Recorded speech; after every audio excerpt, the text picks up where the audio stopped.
C'est parti! Beaucoup de choses se passent pour le Bitcoin en ce moment. Non seulement on est en train de se frayer un chemin en dehors de la formation en W, mais on est également en train de percer cet énorme coin descendant dont j'ai parlé dans ma vidéo précédente plus tôt. Et on va aussi parler de tout ce que ça veut dire pour le Bitcoin sur le plus long terme. Donc ouais les gars, tout ceci est important. On parle aussi de Cardano, on parle de l'Ethereum, on parle des monnaies alternatives en général.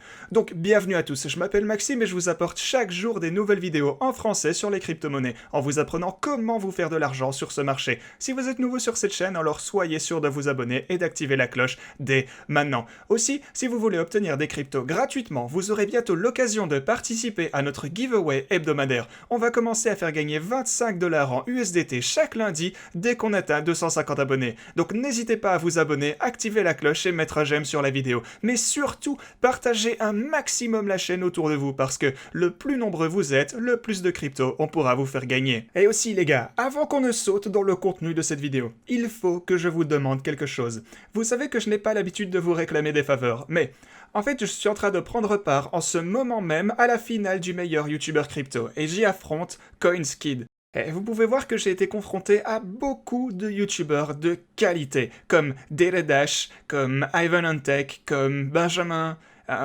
Cohen, et ouais. J'ai fait mon chemin à travers toutes ces étapes, tout au bout jusqu'à la finale ici. Donc si vous avez une adresse Ethereum et que vous voulez m'aider, alors n'hésitez pas à vous rendre sur le lien en haut dans la description dès maintenant et votez pour moi si vous voulez me nominer en tant que meilleur YouTuber crypto et me faire gagner cette récompense. Donc ce serait plutôt cool les gars, ça serait vraiment sympa. Et vous pouvez voir que les votes sont toujours en cours ici sur Carbon, sur leur plateforme. Donc ouais, si vous voulez m'aider avec ça, ça me ferait super plaisir. Mais maintenant, parlons du Bitcoin. Et que peut-on dire ici? Eh bien, le pattern en W duquel on parlait, vous pouvez voir que oui, on a enfin cassé l'encolure, très clairement. Donc, on peut voir l'encolure juste ici, et depuis qu'on a percé ceci, on a vu une montée en flèche.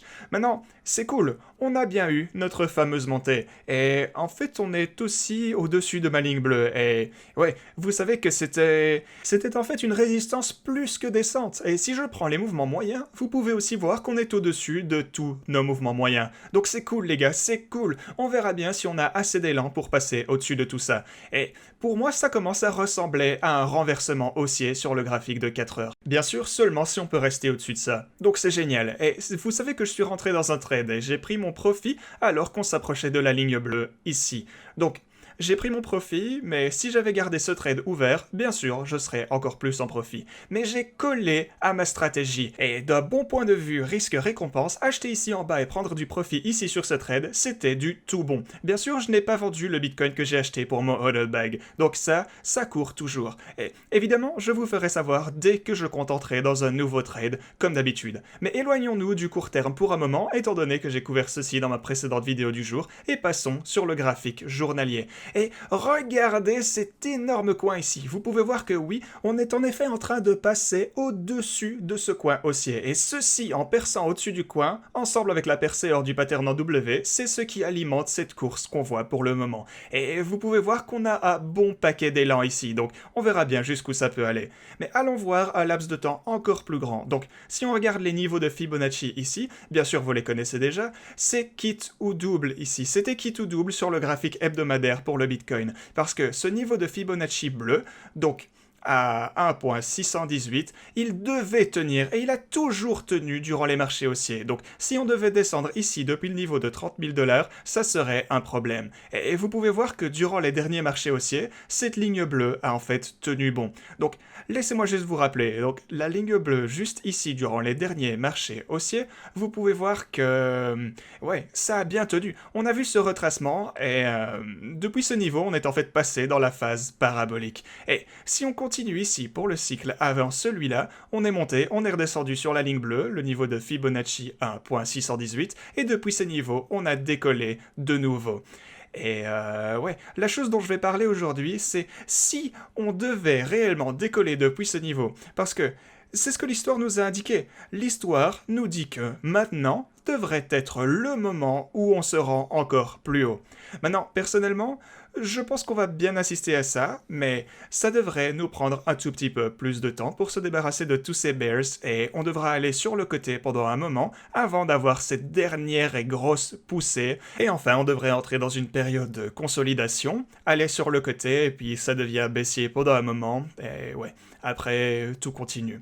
Mais c'est aussi ce que cela nous dit. Donc, ceci a été posté sur Twitter par Kaleo, et il poste ses halvings, et il segmente chaque halving en quarts, en gros. Donc, premièrement, on a un halving juste ici, et vous pouvez voir que le premier quart, après un halving, on a généralement, et c'est en vert en fait, donc on a généralement de la super bonne action haussière.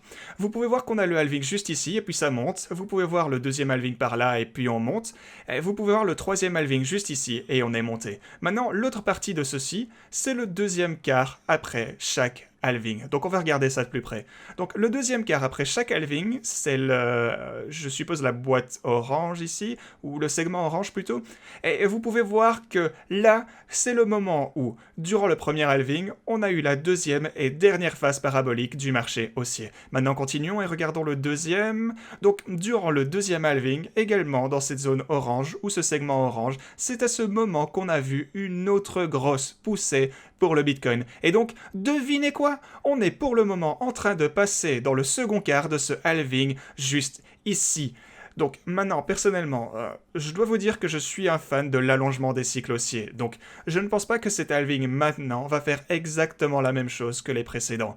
Donc ouais, l'histoire ne va pas se répéter, mais le plus souvent, l'histoire rime. Donc, je pense qu'on va quand même voir, dans les grandes lignes, quelque chose de plutôt similaire. Mais attention, pas exactement. Donc, je pense que ce cycle va être étendu, je pense que ça va nous prendre un peu plus de temps, mais tout pris en compte, je pense quand même qu'on va finir par avoir notre dernière explosion afin d'atteindre l'éventuel sommet de ce marché haussier.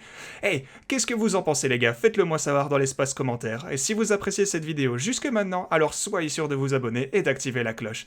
Et maintenant, j'aimerais qu'on passe à autre chose. En fait, je voudrais jeter un œil au graphique de Cardano.